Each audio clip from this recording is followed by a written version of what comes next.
Hello CiBillions. Welcome back to our channel. And today we will be talking about the 7 things that your business partner must have. So, let's begin.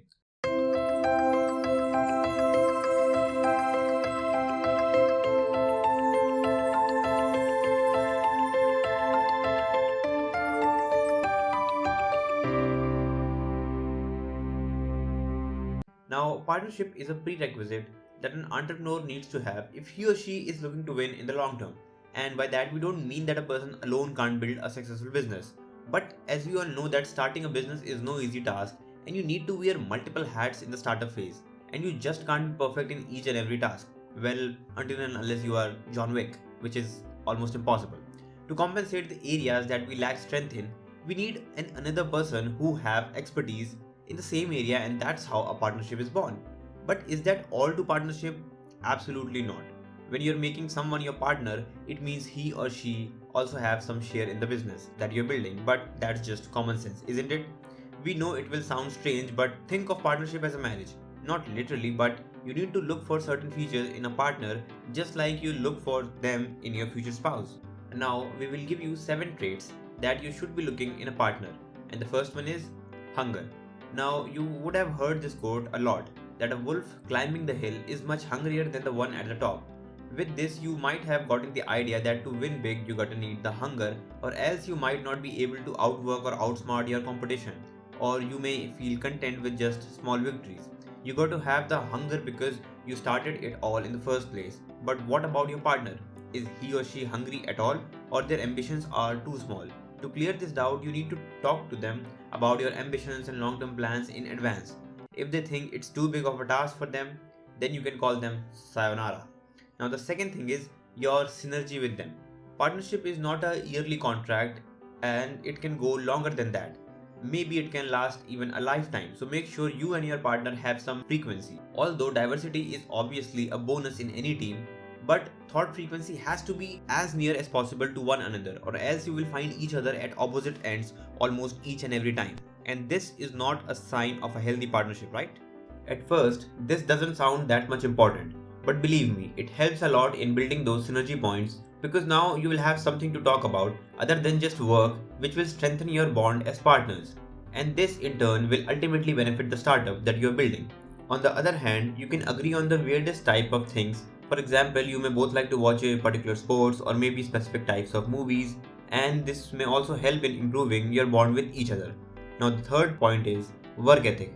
Now, building a startup is a very grueling task in which you need to put in 80 to 100 hours a week or sometimes even more.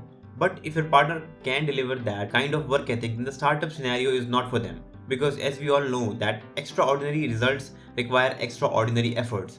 Building a startup can be a tiresome task, and if you have someone who is constantly putting off work, then it can get really ugly. But if they can put in the hours, then it can be no less than a blessing to have such a partner by your side, and you will also feel motivated to put in the hours, and both of you together can make a productive atmosphere. It's not just about putting in the hours. Your partner also needs to work productively. He needs to be attentive towards work because low quality of work can hamper the startup in the long run. Now, the fourth point is patience. In this fast paced world, having patience is like having a superpower because we are accustomed to instant results or instant gratification, whether it's our food, our internet, our coffee, or just anything else. Having this rare trait matters a lot while launching a startup because getting results can take a while. It can take a long time, and if you have a partner that keeps troubling you every now and then it's going to be a lot harder for you to keep your cool. Just imagine that the market is not doing well, and so is your startup. But you have some hope that if you keep persisting for a while, you will prevail ultimately. But on the other hand, you have a partner that doesn't have that kind of patience and he keeps calling you and telling you that the results are not showing. I told you it's never going to work. Or maybe he or she may say, I told you that building this startup was a mistake. Now look, as our hard earned money and efforts are going to waste.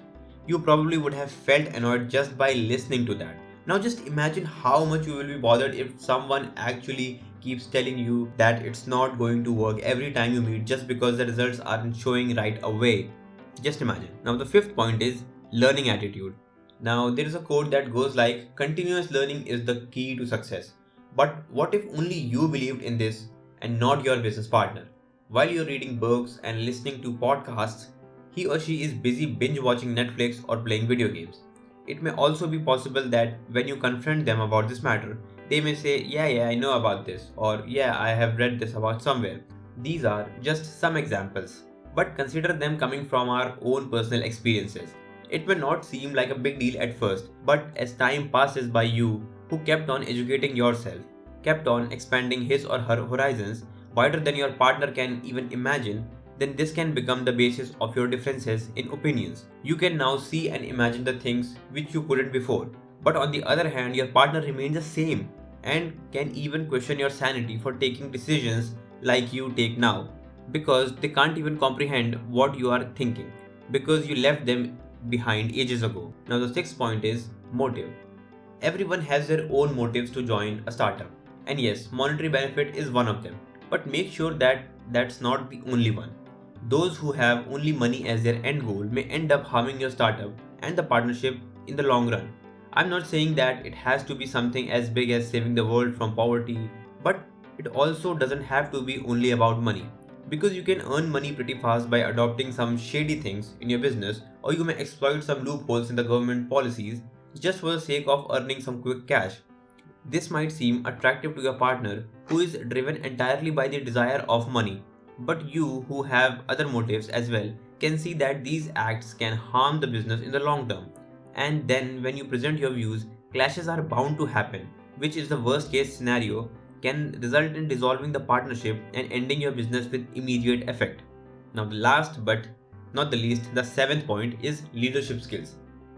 Leadership skills is a broad topic in itself and can matter a lot during the startup phase of a business. Imagine there's a task that needs to be done by tomorrow and you have the responsibility to complete it, but you already got your hands full at the moment. But then your partner comes in and saves the day for you and takes the initiative to complete the job. Just imagine how relieved you will feel when you have a business partner like that. Make sure you don't confuse leadership skills with being bossy, because having a bossy attitude is an entirely different thing and not good for the business.